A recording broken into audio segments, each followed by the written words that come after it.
We're back, and just a moment ago, right before we went to break, we were talking to our correspondent Ed Henry with the McCain campaign down in New Smyrna, Florida, and there's a heavy wind down there that blew him away, or blew his live shot away. We got him back, and he was in mid-sentence when we lost him. So, Ed, you were talking about some of the concerns about the $150,000 spent on Sarah Palin's wardrobe, and some of the complaints about how the campaign's being handled, now coming from within the Republican Party. Go ahead and give us a debrief. Yeah, I mean, the bottom line is that while the McCain camp is saying there's a double standard about Sarah Palin's wardrobe, when you're out there right now, John McCain launching a Joe the Plumber bus tour saying, I'm fighting for the working guy. When you dig into the details of the wardrobe, $75,000 of it was spent at Neiman Marcus in Minneapolis. It's very doubtful that Joe the Plumber is shopping at Neiman Marcus. It's very doubtful that that kind of money is spent on clothing for the kind of people that John McCain says he wants to connect with. So this is critical in the final 2 weeks because John McCain has had so many fits and starts on his economic message ever since his financial crisis exploded. He's finally starting to find his voice with this Joe the Plumber message, and the Sarah Palin wardrobe thing just takes him off ever so slightly because it looks like a bit of a problem, throwing him off message here, Campbell. All right, Ed Henry for us tonight, and we're going to talk more about this right now with our political panel. Ed, thanks to you, and let me introduce who we've got joining me now. Republican strategist and McCain supporter Kevin Madden is with me. Dana Milbank, CNN political contributor and Washington Post national political correspondent, and also CNN political contributor Roland Martin, who says he's voting for Barack Obama, with me here as well. Dana, you can argue whether or not this is a real issue, a peripheral issue, what we should be talking about right now or not. That said, it is a huge distraction for the McCain campaign. There's no question. I think there's only one solution. That's Sarah Palin is actually going to have to dress like Joe the Plumber. Right down to, like, where the pants ride a little bit too low on the backside there. Oh, jeez. Low. No. I mean, here's what's going on here. Of course, it's a peripheral issue, but when it rains, it pours. This is exactly the sort of thing that we were talking about with John Kerry in 2004. Like, was he spending too much on his shirts? The pile-on with John Edwards and his haircut. When things are going your way, those stories tend not to crop up. I think they sort of fill the vacuum when the polls have you down and people are looking for a storyline. Kevin? Well, Dana's right. Look, it complicates a message, an economic message, where John McCain and Sarah Palin are looking to connect with a lot of middle-class voters and draw the contrast between their economic model and Barack Obama's, saying that that we need to worry about the middle class, when we all know that there are not many people going on $150,000 shopping sprees at places like Neiman Marcus or Saks. So again, it takes you off message at a critical time where every single news cycle counts.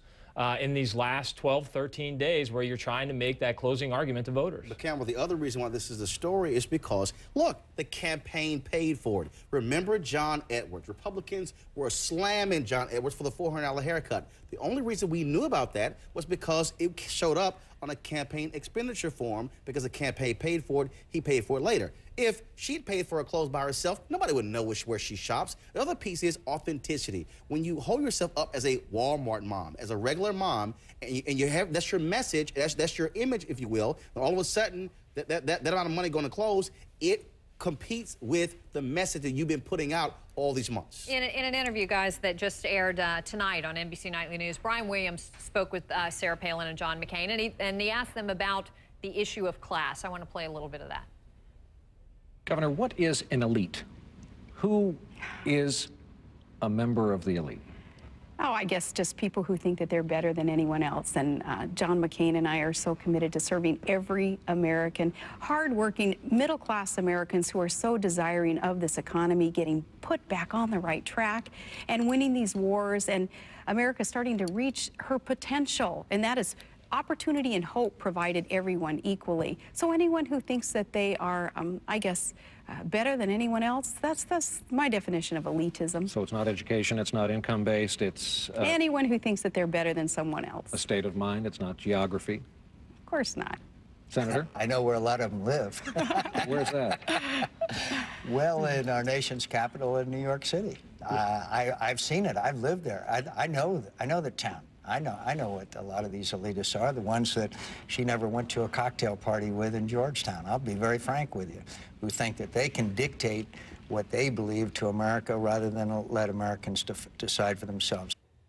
I think he's talking about you, Dana Milbank. I think you're one of those people who goes to those Georgetown cocktail parties. Seriously, though, is this message, does it work? I'm pitting New York, D.C. elites against the middle-class Americans. How does that come across? Well, let's please stand up for the Georgetown cocktail party circuit here. I don't think there have really been cocktail parties in Georgetown since the 70s. Now it's a bunch of drunk college students running around in that part of town. But, you know, this has been effective for John McCain in terms of riling his base up. But, you know, you get to a point here, and it's like, how many voters is he going to win with that sort of argument who weren't already sort of hardcore Republican voters anyway? So I think it's now just sort of, he's reacting out of anger, reacting out of a reflex, as opposed to having any sort of a tactical Cameron, wasn't he there? vision. Hasn't he been there 26 years? So, I mean, look, I'm not from D.C., but John McCain has lived there 26 years. John, you're one of the elite. Using your own description, you're one of them. Kev, I mean, it's ridiculous. Let me give Kevin the last word here. You got 12 days. I mean, McCain can't afford to lose a day at this point. Right. Early voting going on, so it's election day every day in some state. If you were running the campaign, I mean, how would you try to get them back on message at this stage? Well, I think, you know, John McCain has to talk about what John McCain believes. John McCain has to present to the American voters, all those swing voters out there that are still left. They haven't made up their mind, or they're soft supporters of Barack Obama. He has to make a compelling argument for his vision for moving the country forward. And, you know, that's not about talking about elitists versus middle class. It has much more to do with a unifying message about where you're going to move the country forward and the big issues that people care about. Okay, stay with me, guys. We're coming back to you in just a bit. We do have something new we want to tell you about tonight. In line with our no bias, no bull agenda, we're going to bring you our